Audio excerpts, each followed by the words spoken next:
Hey you guys, how's it going? A Magic Wizard here, and today I've got kind of a crappy classes gameplay, but it turns out the class I was using wasn't actually that crappy. I believe it's the USAS 12 shotgun. I believe that's what it's called, and this thing is surprisingly good. Right, I'm gonna go straight into the why the gun is good and how you should kind of play with the gun. So the gun is good because compared to the other shotguns, it seems that the range is better for either one-hit kills or because it's kind of a semi-auto shotgun. You even if you do get hit mark on the first shot, you can straight away get the second shot off. So for that, it definitely is good. Also, for stuff like this, when you just miss loads and you're like, oh my god, they're everywhere, and then you still get them, and it's just like, yes. With pretty much any other shotgun, I wouldn't have been able to do that. Except the striker, because the striker's this, but with a bigger magazine. But I think they nerfed the striker a bit, and that's a good thing, because it was basically this gun, but twice as good. And now it's this gun, but a bit worse, because that's what it should be, because of the magazine size and stuff. Anyway, enough about the striker. Yeah, so the USAS, my recommended my recommended attachment would probably be grip.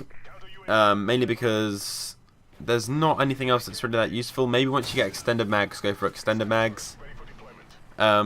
Because obviously I think 6 shots in the magazine without extended mags, and extended mags definitely would be very helpful. Especially that kind of means you could free up your sleight of hand slot for maybe something a bit more useful.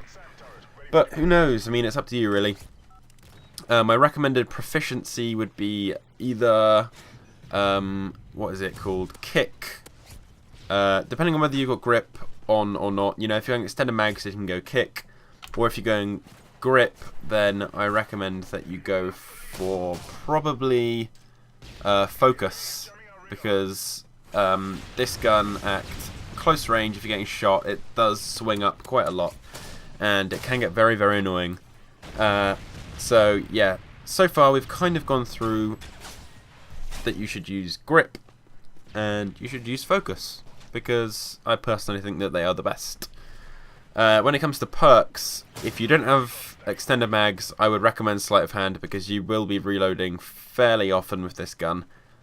I think you already know why, you know, the small magazine size. Second perk, depending on what game type you're playing, obviously if you're playing drop zone, you'll probably want something like blast shield. Team deathmatch, you maybe want to go something like assassin, or possibly quick draw, depending on, you know, if you're kind of a pistol maniac or not. I think personally I go for, what is my second perk? I can't even remember. Man, my throat's killing me. Second perk, I think I probably went for quick draw, just because, I don't know, I normally do. Quick draw is kind of my go-to perk when I'm not sure what to use. But I can't even remember the names of the other perks. No, there's overkill as well. Yeah, the other one, that's also a possibility. I personally think that the middle tier perk depends on what game type you're playing, because obviously team deathmatch, there's more UAVs than there is grenades going for you. Whereas, so that's why assassin would be more useful. But in something like domination or demolition, you're going to like a specific place on the map where it's actually highlighted to everyone, so it's easy to get grenaded and noob tubed and stuff like that. So that's why blast shield is probably a better choice, especially on drop zone, because the amount of grenades on drop zone is horrendous. When it comes to the third perk, I would probably recommend steady aim, because at kind of like the medium to long range of, you know, the capable range of the shotgun, the spread is quite large on the I think it's 8 pellets that it fires out. So steady aim, it really tightens up the crosshairs and allows, you know, more of the pellets to hit one person. So at range, it makes the gun a bit more, you know, powerful. It makes the one-hit kill chance at range better, is kind of what I'm trying to say. When it comes to kind of equipment and, you know, your lethal grenades and your kind of secondary grenades, or whatever they're called, I'm sticking with flash grenades for this one. I know I normally never ever go with flash grenades, but recently I've been trying out flash grenades because I've been using hardline, and that's the perk I was using in my second slot. I recommend hardline for team deathmatch, and then put on the support kill streaks with UAV, counter UAV, and either SAM turret or nothing, just so that you keep getting the UAV and counter UAV over and over. And I put on flash grenades because then you can chuck a random flash, you'll get an assist, do it again, you get another random assist, and those 2 assists together count as a kill. Those 2 assists make sweet, sweet love down by the fire, make a baby kill. And that's what we love. And that obviously then again helps towards getting that UAV, and if you notice during this gameplay, we constantly have a UAV going. Because me and Ben were both running this setup pretty much exactly the same, I think, except maybe he was using dead silence, which, you know, that's personal preference again. I mean, we both use headsets, and I don't know, there is something really, really cool about using dead silence that you just don't get from any other perk, except maybe sitrep a little bit. You get sitrep pro, and you can hear all those people, and it's just like, yes, this is why I have a headset. But, yeah, back to the whole hardline thing. Hardline is definitely a good choice on Team Deathmatch. As is Assassin. I'm not going to say don't use Assassin, because, you know, it's in the game, and, you know, people use it, so what? It does annoy me, but, you know, people using Blast Shield annoy me as well, but I don't know, I'm a complainer, I'm cynical, it's what I do. I point out the bad in other people to make myself look better. Like, that guy, he was so bad, did you see me get the double kill?